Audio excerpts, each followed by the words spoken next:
ಮಳೆ ನಿಂತಿದೆ, ನೆರೆ ಕೂಡ ತಗ್ಗಿದೆ, ಆದ್ರೂ ತಪ್ಪದ ಸಂಕಷ್ಟ. ಭೀಮಾ ತೀರದ ಗ್ರಾಮಗಳಲ್ಲಿ ಬದುಕೆ ಈಗ ನರಕ ಆಗ್ಬಿಟ್ಟಿದೆ. ಬಿಕಾಸ್ ಭೀಮಾ ತೀರ ಅಲ್ಲಿ ದೊಡ್ಡ ಪ್ರಮಾಣದಲ್ಲಿ ನೀರನ್ನ ಬಿಟ್ಟಂತ ಹಿನ್ನೆಲೆಯಲ್ಲಿ ಗ್ರಾಮಗಳಿಗೆ ನೀರು ನುಗ್ಗಿದೆ, ಜಮೀನುಗಳಿಗೆ ನೀರು ನುಗ್ಗಿದೆ, ಜಲಾವೃತ ಎಲ್ಲ ಆಗೋಗ್ಬಿಟ್ಟಿತ್ತು. ಈಗ ಆ ಗ್ರಾಮಗಳಲ್ಲಿರುವಂತ ಜನರ ಪರಿಸ್ಥಿತಿ ಮಾತ್ರ ಬರ್ಬಾದ್ ಆಗೋಗಿದೆ. ಮನೆಗಳಿಗೆ ನುಗ್ಗಿರುವಂತದ್ದು ಹಾವುಗಳು, ಜನರು ಕಂಗಾಲಾಗಿದ್ದಾರೆ. ಚೇಳು, ಹಾವು ಏನೇನ್ ಬರುತ್ತೆ ಅದರಲ್ಲಿ, ಆ ನೀರಲ್ಲಿ, ನದಿಲಿ, ಅದೆಲ್ಲವೂ ಕೂಡ ಬಂದಿದೆ. ಬರೀ ಗೊಚ್ಚೆ ಮಾತ್ರ ಅಲ್ಲ, ಕೆಸರು ಮಾತ್ರ ಅಲ್ಲ, ಹಾವುಗಳು ಕೂಡ ಮನೆಗಳಿಗೆ ನುಗ್ಗಿರುವಂತ ಹಿನ್ನೆಲೆಯಲ್ಲಿ ಜನ ತತ್ತರಿಸಿ ಹೋಗಿದ್ದಾರೆ. ಒಂದ್ ಕಡೆ ಅಲ್ಲಿ ಕೆಸರನ್ನ ಹೊರಗೆ ಹಾಕ್ಬೇಕಾ, ನೀರನ್ನ ಹೊರಗೆ ಹಾಕ್ಬೇಕಾ, ಅಥವಾ ಹಾವುಗಳನ್ನು ಹುಡುಕ್ಬೇಕಾ, ಇಂಥ ಪರಿಸ್ಥಿತಿಯಲ್ಲಿ ಇದ್ದಾರೆ ಜನ. ಜಲಾವೃತವಾಗಿದ್ದಂಥ ಮನೆಗಳಿಗೆ ನುಗ್ತಾ ಇರುವಂಥದ್ದು ಹಾವುಗಳು. ವಿಜಯಪುರದ ಮಿರಗಿ, ಬುಯ್ಯಾರ, ದೇವಣಗಾವ, ಖೇಡಗಿ, ಕುಮಸಗಿ ಸೇರಿದಂತೆ ಹಲವೆಡೆ ಹಾವುಗಳ ಕಾಟ ಶುರು ಆಗ್ಬಿಟ್ಟಿದೆ. ಪ್ರವಾಹ ಕಡಿಮೆ ಬಳಿಕ ಮನೆಗಳಿಗೆ ನುಗ್ಗಿರುವಂಥದ್ದು ಹಾವುಗಳು. ಸೊ ಹೀಗಾಗಿ ಅಲ್ಲಿನ ಜನ ಸಂಕಷ್ಟದ ಜೊತೆಗೆ ಆತಂಕವನ್ನ ಕೂಡ ಎದುರಿಸ್ತಾ ಇದ್ದಾರೆ. ಸಂಕಷ್ಟ, ಆತಂಕ, ಭಯದ ವಾತಾವರಣ ಅಲ್ಲಿನ ಜನರಿಗೆ ಇರುವಂಥದ್ದು. ತೋರಿಸ್ತಾ ಇದೀವಿ ನೋಡಿ ದೃಶ್ಯಾವಳಿಗಳಲ್ಲಿ. ಆ ಕೆರೆ ಹಾವು ಅಂತ ಹೇಳ್ತೀವಲ್ಲ, ಆ ರೀತಿಯಾದಂಥ ಹಾವುಗಳೆಲ್ಲ ಮನೆಗಳಿಗೆ ನುಗ್ಗಿದೆ.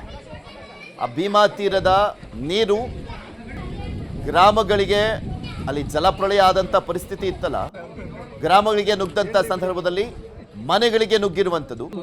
ಮನೆಗೆ ನೀರು ನುಗ್ದಂಥ ಸಂದರ್ಭದಲ್ಲಿ ಈ ರೀತಿಯಾಗಿ ಹಾವುಗಳೆಲ್ಲ ಬಂದಿದ್ದಾವೆ. ಅಲ್ಲಿನ ಜನ ಮನೆಯೊಳಗೆ ಇದ್ವಲ್ಲ, ಆ ಹಾವುಗಳನ್ನು ತೋರಿಸ್ತಾ ಇದ್ದಾರೆ ನೋಡಿ, ನಿಮಗೆ ತೋರಿಸ್ತಾ ಇದೆ. ಚಿಕ್ಕ ಪುಟ್ಟ ಹಾವಿನ ಮರಿ ಬಂದ್ರೆ ಗೊತ್ತೇ ಆಗಲ್ಲ.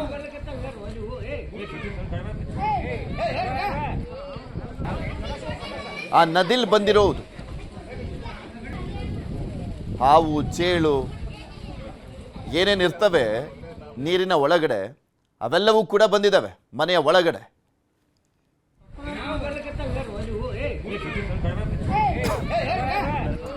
ಮನೆ ಒಂಥರ ಬಚ್ಚಲು ಮನೆ ರೀತಿಯಲ್ಲಿ ಆಗಿರುವಂಥದ್ದು ಭೀಮಾ ನದಿ ತೀರದ ಗ್ರಾಮಗಳ ಪರಿಸ್ಥಿತಿ. ಅದರ ಜೊತೆಗೆ ಈ ಹಾವು, ಚೇಳು ಎಲ್ಲ ಮನೆ ಒಳಗೆ ಬಂದಿರುವಂತ ಹಿನ್ನೆಲೆಯಲ್ಲಿ ಆತಂಕ. ವಿಜಯಪುರ ನೆರೆ ಸಮೀಕ್ಷೆಗೆ ಬರ್ತಾ ಇರುವಂತದ್ದು ಬಿಜೆಪಿ ಟೀಮ್. ನೆರೆ ಪೀಡಿತ ಪ್ರದೇಶಕ್ಕೆ ಇಂದು ವಿರೋಧ ಪಕ್ಷದ ನಾಯಕ ಅಶೋಕ್ ಭೇಟಿಯನ್ನ ಕೊಡ್ತಾ ಇದ್ದಾರೆ. ಅಶೋಕ್ ನೇತೃತ್ವದಲ್ಲಿ ನೆರೆ ಅಧ್ಯಯನ ಮಾಡಲಾಗ್ತದೆ. ಈ ಹಿಂದೆ ಬಿಜೆಪಿ ರಾಜ್ಯಾಧ್ಯಕ್ಷ ವಿಜೇಂದ್ರ ಅವರ ನೇತೃತ್ವದಲ್ಲಿ ಒನ್ ರೌಂಡ್ ಬಿಜೆಪಿಯವರು ಹೋಗಿ ಬಂದಿದ್ರು. ಈಗ ಅಶೋಕ್ ನೇತೃತ್ವದಲ್ಲಿ ಹೋಗ್ತಾ ಇದ್ದಾರೆ, ನೆರೆ ಅಧ್ಯಯನ ಮಾಡಲಾಗ್ತದೆ. ಆಲಮೇಲ, ಇಂಡಿ ತಾಲೂಕಿನ ಗ್ರಾಮಗಳಿಗೆ ಭೇಟಿಯನ್ನ ಕೊಡ್ತಾ ಇದ್ದಾರೆ. ಅಶೋಕ್ ಟೀಮ್ನಲ್ಲಿ ಮಾಜಿ ಮುಖ್ಯಮಂತ್ರಿ ಹಾಗೆ ಸಂಸದರಾಗಿರುವಂತ ಶೆಟ್ಟರ್, ವಿಧಾನ ಪರಿಷತ್ ಸದಸ್ಯ ಸಿಟಿ ರವಿ, ವಿರೋಧ ಪಕ್ಷದ ಉಪನಾಯಕ ಅರವಿಂದ್ ಬೆಲ್ಲದ್ ಸೇರಿದಂತೆ ಸಾಕಷ್ಟು ಜನ ಬಿಜೆಪಿ ನಾಯಕರು ಇರ್ತಾರೆ. ಮಳೆ ಹಾನಿ ಬಗ್ಗೆ ಮಾಹಿತಿಯನ್ನು ಕಲೆಕ್ಟ್ ಮಾಡ್ತಾರೆ. ವರದಿಯನ್ನ ಸಿದ್ಧಪಡಿಸಲಿರುವಂಥದ್ದು ಬಿಜೆಪಿ ನಿಯೋಗ. ಅಂಜುಟಗಿ, ಖೇಡಗಿ, ರೂಡಗಿ, ಮಿರಗಿ, ಆಲಮೇಲ ತಾಲೂಕಿನ ಕುಮಸಗಿ, ಕಡ್ಲೇವಾಡ ಗ್ರಾಮಗಳಿಗೆ ಭೇಟಿ ನೀಡಲಿರುವಂಥದ್ದು ತಂಡ. ಹೆಚ್ಚಿನ ಪ್ರಮಾಣದಲ್ಲಿ ಎಲ್ಲಿ ಹಾನಿಯಾಗಿದೆ ಅಲ್ಲಿಗೆ ಹೋಗ್ತಾ ಇದ್ದಾರೆ. ಇದ್ರ ಬಗ್ಗೆ ಇನ್ನಷ್ಟು ಮಾಹಿತಿಯನ್ನು ಕೊಡ್ತಾ ಹೋಗ್ತಾರೆ ನಮ್ಮ ವಿಜಯಪುರದ ಪ್ರತಿನಿಧಿ ಗುರುರಾಜ್. ನಮ್ಮ ಜೊತೆ ದೂರವಾಣಿ ಸಂಪರ್ಕದಲ್ಲಿ ಜಾಯ್ನ್ ಆಗಿದ್ದಾರೆ. ಗುರುರಾಜ್, ಹೇಗಿದೆ ಇವಾಗ ಪರಿಸ್ಥಿತಿ ವಿಜಯಪುರ ಜಿಲ್ಲೆಯಲ್ಲಿ, ಮತ್ತೆ ಇವತ್ತು ಎಲ್ಲೆಲ್ಲಿಗೆ ಭೇಟಿ ಕೊಟ್ಟು ನೆರೆ ಹಾನಿಯನ್ನ ವೀಕ್ಷಣೆ ಮಾಡಲಿದ್ದಾರೆ ವಿರೋಧ ಪಕ್ಷದವರು? ಪೃಥ್ವಿರಾಜ್, ಕಳೆದ ಒಂದು ವಾರದಿಂದ ವಿಜಯಪುರ ಜಿಲ್ಲೆಯಲ್ಲಿ ಪ್ರವಾಹಕ್ಕೆ ತತ್ತರಿಸಿರುವಂಥದ್ದು. ಅದರಲ್ಲೂ ಭೀಮಾ ನದಿ ಭಾಗದಲ್ಲಿ ಬಹಳಷ್ಟು ಪ್ರವಾಹ ಉಂಟಾಗಿತ್ತು. ವಿಜಯಪುರ ಮತ್ತೆ ಕಲಬುರಗಿ ಎರಡು ಜಿಲ್ಲೆಗಳು ರಾಜ್ಯದಲ್ಲಿ ಅತಿ ಹೆಚ್ಚು ಭೀಮಾ ನದಿಗೆ ಸಂತ್ರಸ್ತರಾಗಿರುವಂತಹ ಜಿಲ್ಲೆಗಳಾಗಿದ್ದು, ಹಾಗಾಗಿ ಎರಡು ತಂಡಗಳಾಗಿ ಬಿಜೆಪಿ ಪ್ರಚಾರ ಅಲ್ಲಿ ಪ್ರವಾಸವನ್ನು ಮಾಡ್ತಾ ಇತ್ತು, ಅಧ್ಯಯನವನ್ನ. ಆದ್ರೆ ವಿಜೇಂದ್ರ ಅವರು ಮೊದಲ ತಂಡದಲ್ಲಿ ಕಲಬುರಗಿ ಭಾಗದಲ್ಲಿ ಮಾಡಿದ್ರು. ಎರಡನೇ ತಂಡವಾಗಿ ಇವತ್ತು ಆರ್ ಅಶೋಕರ ನೇತೃತ್ವದಲ್ಲಿ ವಿಜಯಪುರದಲ್ಲಿ ಮಾಡ್ತಾ ಇದೆ. ಆದ್ರೆ ಇಲ್ಲಿ ಜನರ ಮತ್ತೆ ಬಿಜೆಪಿ ಕೆಲವು ಜಿಲ್ಲಾ ನಾಯಕರ ಅಸಮಾಧಾನ ಏನು ಅಂದ್ರೆ, ಪ್ರವಾಹ ಬಂದು ಆಲ್ರೆಡಿ ಈಗ ಇಳಿಯುವ ಹಂತಕ್ಕೆ ಬಂದಿದೆ, ಈಗ ನೀವು ಬಂದು ಏನ್ ಮಾಡ್ತೀರಾ ಅಂತೆ. ಮುಖ್ಯಮಂತ್ರಿಗಳು ಆಲ್ರೆಡಿ ಬಂದು ಒಂದು ಸಮೀಕ್ಷೆಯನ್ನು ಮಾಡಿದ್ದಾರೆ, ಜೊತೆಗೆ ಅವರು ವೈಮಾನಿಕ ಸಮೀಕ್ಷೆಯನ್ನು ಮಾಡಿದ್ದಾರೆ, ಜೊತೆಗೆ ಪರಿಹಾರ ಘೋಷಣೆ ಮಾಡಿದ್ದಾರೆ. ಇದಾದ ಬಳಿಕ ನೀವು ಈಗ ಏನ್ ಮಾಡ್ತೀರಿ ಅಂತ ಹೇಳಿ ಅಲ್ಲಿನ ರೈತರು ಮತ್ತೆ ಅಲ್ಲಿ ಪ್ರವಾಹಕ್ಕೆ ಒಳಗಾದವರು ಜೊತೆಗೆ ಕೆಲವು ಜಿಲ್ಲೆಯ ನಾಯಕರು ಪ್ರಶ್ನೆ ಮಾಡ್ತಾ ಇದ್ದಾರೆ. ಆದ್ರೆ ಈಗ ಇವತ್ತು ಇವರು ಬಂದಿರೋದು ಯಾವ ರೀತಿ ಅಧ್ಯಯನ ಮಾಡ್ತಾರೆ ಅಂತ ನೋಡ್ಬೇಕು. ಯಾಕಂದ್ರೆ ಈಗ ಇವ್ರು ಹೋಗುವಷ್ಟರೊಳಗೆ ಬಹುತೇಕ ಗ್ರಾಮಗಳು ನೀರೇನಿತ್ತು ಅದೆಲ್ಲ ಹೋಗಿದೆ, ಹಾಗಾಗಿ ಖಾಲಿ ಇರುತ್ತೆ. ಅಲ್ಲಿ ಇವರು ಎಲ್ಲಿ ಅಧ್ಯಯನ ಮಾಡ್ತಾರೆ ಅಂತ ನೋಡ್ಬೇಕು. ಒಂದು ಇದು ಆದ್ರೆ ಎರಡನೇದು, ಈಗ ಪ್ರವಾಹ ಬಹುತೇಕ ಇಳಿಮುಖ ಆಗಿರುವಂಥದ್ದು. ಅದರಲ್ಲೂ ಆಲಮೇಲ್ ತಾಲೂಕು ಮತ್ತೆ ಇಂಡಿ ತಾಲೂಕು ಬಹಳಷ್ಟು ಪ್ರವಾಹ ಉಂಟಾಗಿ ಸಮಸ್ಯೆ ಆಗಿತ್ತು. ಈಗ ಅಲ್ಲಿ ಬಹುತೇಕ ನೀರು ಇಳಿದಿದೆ. ಜನರು ಈಗ ಮತ್ತೆ ವಾಪಸ್ ಮನೆಗೆ ಬರ್ತಾ ಇದ್ದಾರೆ. ಅದೇ ವಾಪಸ್ ಮನೆಗೆ ಬರೋರಿಗೆ ಒಂದು ಸಮಸ್ಯೆ ಆಗ್ತಾ ಇರೋಂಥದ್ದು ಈ ವಿಸರ್ಜಂತುಗಳ ಹಾವಳಿ ಜಾಸ್ತಿ ಆಗ್ತಾ ಇರೋಂಥದ್ದು. ನೀರು ಬಂದಾಗ ಅದು ನೀರಿನ ಕೊನೆಗೆ ಭಾಗದಲ್ಲಿ ಬಂದಿತ್ತು, ಆದರೆ ಈಗ ವಾಪಸ್ ಹೋಗಿಲ್ಲ, ಅಲ್ಲೇ ಉಳ್ಕೊಂಡ್ಬಿಟ್ಟಿವೆ. ಹಾಗಾಗಿ ಆ ಭಾಗದಲ್ಲಿ ಬಹಳಷ್ಟು ಸಮಸ್ಯೆ ಆಗ್ತಾ ಇದೆ. ಈಗ ಮನೆ ಸ್ವಚ್ಛ ಮಾಡೋದು ಒಂದು ಕೆಲಸ ಆದರೆ ಈ ವಿಸರ್ಜಂತುಗಳನ್ನ ಮನೆಯಿಂದ ಹೊರ ಹಾಕೋದು ಮತ್ತೊಂದು ಕೆಲಸ. ಹಾಗಾಗಿ ಇಷ್ಟು ದಿನ ಪ್ರವಾಹದಿಂದ ಅವರು ಸಂತ್ರಸ್ತರಾಗಿ ನೋವನ್ನು ಅನುಭವಿಸಿದ್ರೆ ಈಗ ಈ ವಿಸರ್ಜಂತುಗಳಿಗೆ ಭಯ ಪಡುವಂಥ ಪರಿಸ್ಥಿತಿ ಈಗ ಜಿಲ್ಲೆಯಲ್ಲಿ ಇರುವಂಥದ್ದು. ಪೃಥ್ವಿರಾಜ್. ಓಕೆ, ಧನ್ಯವಾದ ಗುರುರಾಜ್ ನಿಮ್ಮೆಲ್ಲ ಮಾಹಿತಿಗಾಗಿ. ನೆಕ್ಸ್ಟ್ ಕಲಬುರಗಿ ಜಿಲ್ಲೆಗೆ ಹೋಗೋಣ. ಭೀಮಾ ನದಿಯ ಹೊಡೆತಕ್ಕೆ ಕಂಗಾಲಾಗಿರುವಂಥದ್ದು ರೈತರು. ಕಷ್ಟಪಟ್ಟು ಬೆಳೆದಂತ ಬೆಳೆ ನೀರು ಪಾಲಾಗಿ ಹೋಗಿದೆ. ಕಣ್ಣೀರನ್ನ ಹಾಕ್ತಾ ಇದ್ದಾನೆ ರೈತ. ಕಲಬುರಗಿ ಜಿಲ್ಲೆಯ ಅನ್ನದಾತರು ಕಂಗಾಲಾಗಿದ್ದಾರೆ. ನೋಡಿ, ಯಾವುದೇ ಸಂದರ್ಭ ಬಂದರೂ ಕೂಡ ಪಾಪ ಅಲ್ಲಿ ಸಂಕಷ್ಟವನ್ನ ಅನುಭವಿಸೋದು ಅಂದ್ರೆ ರೈತರು. ಅದು ಅತಿವೃಷ್ಟಿ ಆಗಲಿ ಅನಾವೃಷ್ಟಿ ಆಗಲಿ, ಅಲ್ಲಿ ಅತಿವೃಷ್ಟಿ ಅನಾವೃಷ್ಟಿ ಅನ್ನೋದಕ್ಕಿಂತ ಮೇನ್ಲಿ ಮಹಾರಾಷ್ಟ್ರದಲ್ಲಿ ಸುರಿದಂಥ ಮಳೆಯಿಂದಾಗಿ ಇಲ್ಲಿ ಪ್ರಾಬ್ಲಮ್ ಆಗಿರುವಂಥದ್ದು.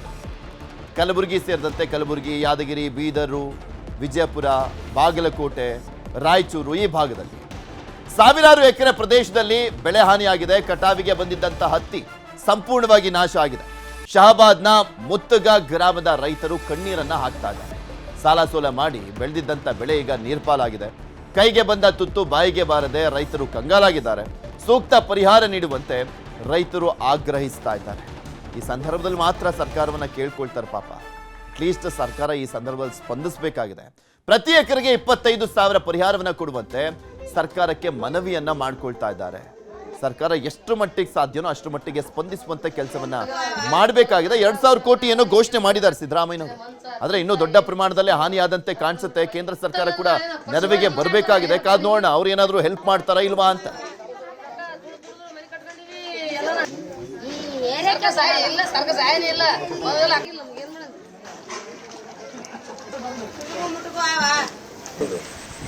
ಅಲ್ಲಿ ಹೇಗಿದೆ ಪರಿಸ್ಥಿತಿ ಅನ್ನುವಂಥದ್ದನ್ನ ನಮ್ಮ ಕಲಬುರಗಿಯ ಪ್ರತಿನಿಧಿ ಅರುಣ್ ಕುಮಾರ್ ಕದಂ ಕೊಟ್ಟಿದ್ದಾರೆ, ನೋಡೋಣ. ನಿರಂತರವಾಗಿ ಸುರಿಯುತ್ತಿರುವಂಥ ಮಳೆ ಒಂದೆಡೆ ಆದರೆ ಮತ್ತೊಂದೆಡೆ ಭೀಮಾ ಮತ್ತು ಕಾಗಿಣಾ ನದಿ ಪ್ರವಾಹಕ್ಕೆ ಈ ಜಿಲ್ಲೆಯ ರೈತರು ಸಂಕಷ್ಟಕ್ಕೆ ಸಿಲುಕಿರುವಂಥದ್ದು. ನಾವು ಈಗ ಕಲಬುರಗಿಯ ಶಹಾಬಾದ್ನಲ್ಲಿದ್ದೀವಿ. ಈ ಒಂದು ಶಹಾಬಾದ್ನ ಏನು ತಾಲೂಕಿನಾದ್ಯಂತ ಬರುವಂಥ ಸಾಕಷ್ಟು ಏನು ರೈತರ ಜಮೀನುಗಳಿಗೆ ನೀರನ್ನು ನುಗ್ಗಿರುವಂಥದ್ದು. ಇದು ಏನಂತಂದರೆ ಭೀಮಾ ಮತ್ತು ಕಾಗಿಣಾ ನದಿಯ ಹಿನ್ನೀರಿನ ಏನು ಪ್ರವಾಹದಿಂದಾಗಿ ಸಂಪೂರ್ಣವಾಗಿ ಏನು ಹೊಲಗಳಿದೆ ಸಂಪೂರ್ಣವಾಗಿ ಜಲಾವೃತ ಆಗಿರುವಂಥದ್ದು. ಈ ರೈತರ ಹತ್ತಿ, ತೊಗರಿ, ಕಬ್ಬು ಸೇರಿದಂತೆ ಸಾಕಷ್ಟು ಏನು ಬೆಳೆಗಳನ್ನು ರೈತರು ಬೆಳೆದಿದ್ರು. ಲಕ್ಷಾಂತರ ರೂಪಾಯಿ ಖರ್ಚು ಮಾಡಿ ರೈತರ ಬೆಳೆಯನ್ನು ಬೆಳೆದಿದ್ರು. ಈಗ ಸಂಪೂರ್ಣವಾಗಿ ಬೆಳೆಗಳು ಈಗ ನೀರು ಪಾಲಾಗಿರುವಂಥದ್ದು. ಹೊಲಗಳ ಗದ್ದೆಗಳಲ್ಲಿ ಕೂಡ ನೀರು ನಿಂತು ಏನು ರೈತರ ಬೆಳೆಗಳು ಸಂಪೂರ್ಣವಾಗಿ ಹಾನಿಯಾಗಿರುವಂಥದ್ದು. ಲಕ್ಷಾಂತರ ರೂಪಾಯಿ ಖರ್ಚು ಮಾಡಿ ನಾವು ಸಾಲ ಸೂಲ ಮಾಡಿ ರೈತರು ನಾವು ಬೆಳೆಯನ್ನು ಬೆಳೆದಿದ್ವಿ. ಆದರೆ ಈ ಒಂದು ಮಳೆಗೆ ಮತ್ತೆ ಏನು ನದಿಗಳ ಪ್ರವಾಹದಿಂದಾಗಿ ಸಂಪೂರ್ಣವಾಗಿ ನಮ್ಮ ಬೆಳೆಗಳನ್ನು ನಾಶವಾಗಿದ್ದಾವೆ. ಸಿಎಂ ಸಿದ್ದರಾಮಯ್ಯನವರು ಕಲಬುರಗಿಗೆ ಜಿಲ್ಲಾ ಪ್ರವಾಸನ ಕೈಗೊಂಡಿದ್ರು. ವೈಮಾನಿಕ ಸಮೀಕ್ಷೆಯನ್ನು ಕೂಡ ಮಾಡಿದ್ರು. ಸಾಕಷ್ಟು ನಿರೀಕ್ಷೆಯನ್ನು ಈ ಭಾಗದ ರೈತರು ಇಟ್ಕೊಂಡಿದ್ರು. ಏನಂತಂದ್ರೆ ನಮ್ಮ ಭಾಗಕ್ಕೆ ಏನು ಮುಖ್ಯಮಂತ್ರಿಗಳು ಬರ್ತಾ ಇದ್ದಾರೆ, ನಮಗೆ ವಿಶೇಷ ಅನುದಾನ ನೀಡ್ತಾರೆ ಅನ್ನೋ ಒಂದು ಭರವಸೆ ಏನಿತ್ತು. ಆದರೆ ರೈತರಿಗೆ ಆ ಒಂದು ಭರವಸೆ ಈಗ ಏನಂತಂದ್ರೆ ನಿರಾಶೆಯನ್ನು ಉಂಟು ಮಾಡಿರುವಂಥದ್ದು. ಇನ್ನು ಏನಂತಂದ್ರೆ ರೈತರಿಗೆ ಮುಂಗಾರು ಏನಂದ್ರೆ ಅವರಿಗೆ ರೈತರಿಗೆ ಹಣ ಬರುವಂಥ ಆದಾಯ ಬರುವಂಥ ಬೆಳೆಗಳೇ ಈಗ ಸಂಪೂರ್ಣವಾಗಿ ಕೈ ಕೊಟ್ಟಿದ್ದರಿಂದ ರೈತರಿಗೆ ಕಂಗಾಲಾಗಿರುವಂಥದ್ದು. ನಮಗೆ ಏನೇನು ಸಾಲ ಮಾಡಿದಂತಹ ಸಾಲಗಾರರು ನಮಗೆ ಸಾಲ ಕೊಡುವಂತೆ ಕೇಳ್ತಾ ಇದ್ದಾರೆ. ಆದರೆ ಬೆಳೆಗಳು ಕೂಡ ಬರ್ತಾ ಇಲ್ಲ. ಹಾಗಾಗಿ ನಮಗೆ ಸಂಕಷ್ಟ ಏನು ದಿನನಿತ್ಯದ ಏನು ನಮ್ಮ ಊಟಕ್ಕೂ ಕೂಡ ಕಷ್ಟವನ್ನು ಆಗ್ತಾ ಇದೆ. ಹಾಗಾಗಿ ನಮಗೆ ಸರ್ಕಾರ ಸೂಕ್ತವಾದ ಪರಿಹಾರನ ಕೊಡುವಂತೆ ಹೇಳ್ತಾ ಇದ್ದಾರೆ. ಆ ನಾಶ ಆಗಿದಂಥ ಬೆಳೆಗಳಿಗೆ ಪರಿಹಾರ ಇಲ್ಲ. ಏನು ಈ ಹೊಲದಲ್ಲೂ ಕೂಡ ಇನ್ನೂ ಒಂದು ತಿಂಗಳು ಕಳೆದ್ರೂ ಕೂಡ ಏನು ನಿಮಗೆ ನಾಟಿ ಮಾಡೋಕ್ಕೂ ಕೂಡ ಆಗಲ್ಲ ಅಂತ ಪರಿಸ್ಥಿತಿ ಇರುವಂಥದ್ದು. ಇನ್ನೂ ತಿಂಗಳಾದ್ರೂ ನೀರು ಬತ್ತಲ್ರಿ. ಇನ್ನು ನೀರು ಅಂತಂದ್ರೆ ಇದ್ದಂಗೆ ಅವ ರೀ. ಆದ್ರೆ ಈಗ ಅದು ಮುಂದೆ ಬಿತ್ತಬೇಕಾದ್ರೂ ಇಲ್ರಿ, ಏನು ಬಿತ್ತಪ್ಲೇನೇ ಇಲ್ಲ ಹೊಲಗಳು. ನೀರು ಎಲ್ಲ ಇದಾಗೋದು ತನ ಇನ್ನೂ 1 ತಿಂಗಳು ಬೇಕು ರೀ. ಆದ್ಮೇಲೂ ಕಷ್ಟ ಅದ ರೀ ಎಲ್ಲ ಮಾಡ್ಕೋಬೇಕಾದ್ರೆ. ಈ ಬೆಳೆ ಲಾಸ್ ಆಗ್ಯದ. ಈಗ ಮತ್ತೆ ಮುಂದೆ ಹೊಸ ಬೆಳೆ ಮಾಡ್ಬೇಕಂತಂದ್ರೂ ಭಾಳ ತ್ರಾಸ ಅದ ರೀ ರೈತರಿಗೆ. ಈಗ ಸ್ವಲ್ಪ ಏನರ ಸರ್ಕಾರ ಪರಿಹಾರದನ ಏನರ ಮಾಡಿದ್ರೆ ಒಳ್ಳೇದಾಯ್ತು. ಈಗ ಮೊದಲೇನೆ ಇವೆಲ್ಲ ಹತ್ತಿ, ತೊಗರಿ ಇವೆಲ್ಲ ಏನಾರ ಸಾಲ ಮಾಡಿ ಇವೆಲ್ಲ ಬಿತ್ತನೆ ಮಾಡಿದಾರೆ ಸರ್. ಬಿತ್ತನೆ ಮಾಡಿದರೆ ಈಗ ಇನ್ನು ನೋಡ್ರಿ ಸರ್, ಹುಲ್ಲ ಎಟ್ಟದ, ಕಸ ಎಟ್ಟದ. ಈಗ ಮತ್ತೆ ಈಗ ಜೋಳ ಹಾಕ್ಬೇಕು. ಈಗ ಇನ್ನು ಹೊಲ ಕವಳನೇ ಇಲ್ಲ ಸರ್. ಈಗ ಇನ್ನೂ 8 ದಿನ ಆದ್ರೆ ಜೋಳ ಹಾಕೋ ಟೈಮ್ನೂ ಹೋಗುತ್ತೆ ರೀ. ಹಂಗಾಗಿ ಇದು ಈಗ ಅದು ಮೊದಲು ಮಾಡಿದ ಸಾಲನೇ ಅಲ್ಲಿ ಅರ್ಧಾಗಿನ ಕೊಡೋಕ್ಕಾಗಲ್ಲ ರೀ. ಈ ಸರ್ಕಾರ ಏನಾರ ಪರಿಹಾರ ಮಾಡಲಿಲ್ಲ ಅಂದ್ರೆ ಈಗ ಭಾಳ ಪರಿಸ್ಥಿತಿ ಅದ ಸರ್ ರೈತರದ್ದು. ಇಲ್ಲಿ ಶಾಸಕರು ನೋಡಿದ್ರೆ ಅಲ್ಲಿ ಮೋದಿ ಅವ್ರಿಗೆ ಬೈತಾರೆ ಕೇಂದ್ರದಲ್ಲಿ ನೀವು ಏನಾರ ಇಲ್ಲಿ ಬಜೆಟ್ ಹಾಕ್ಬೇಕು ಅದು ಹಾಕ್ಬೇಕಂತೇಳಿ. ಎಲ್ಲ ಉಸ್ತುವಾರಿ ಸಚಿವ ಪ್ರಿಯಾಂಕರ್ಗೆ ಅವ್ರಿಗೆ ಇದು ಒಂದೇ ಡಿಸ್ಟಿಕ್ ಬರುತ್ತೆ, ಒಂದೇ ತಾಲೂಕು ಬರುತ್ತೆ. ಅಲ್ಲಿ ನೋಡೋಣ ಸರ್ ಇವ್ರು ಏನೇನು ಹಾಕ್ತಾರೆ, ಏನೇನು ಮೋದಿಯವರು ಪ್ರಶ್ನೆ ಮಾಡ್ತಾರೆ ಅದು ಹಾಕ್ಬೇಕು ಇದು ಹಾಕ್ಬೇಕು ಅಂತೇಳಿ. ಇಲ್ಲಿ ಏನೇನು ಹಾಕ್ತಾರೆ ನೋಡಮ್ ಸರ್. ಈಗ ನಮಗೆ ಸೂಕ್ತವಾದಂಥ ಸರ್ಕಾರದಿಂದ ಪರಿಹಾರ ಕೊಡಬೇಕು, ಮುಂದಿನ ಬೆಳೆಯೋಕ್ಕಾದರೂ ನಮಗೆ ಅನುಕೂಲ ಆಗುತ್ತೆ ಅನ್ನೋ ಮಾತು ಕೂಡ ಇಲ್ಲಿನ ರೈತರು ಹೇಳ್ತಾ ಇರುವಂಥದ್ದು. ಕ್ಯಾಮ್ರಾ ಪರ್ಸನ್ ಸಂಜು ತಳವಾರ್ ಜೊತೆ ಅರುಣ್ ಕದಂ, ನ್ಯೂಸ್ 18 ಕಲಬುರಗಿ.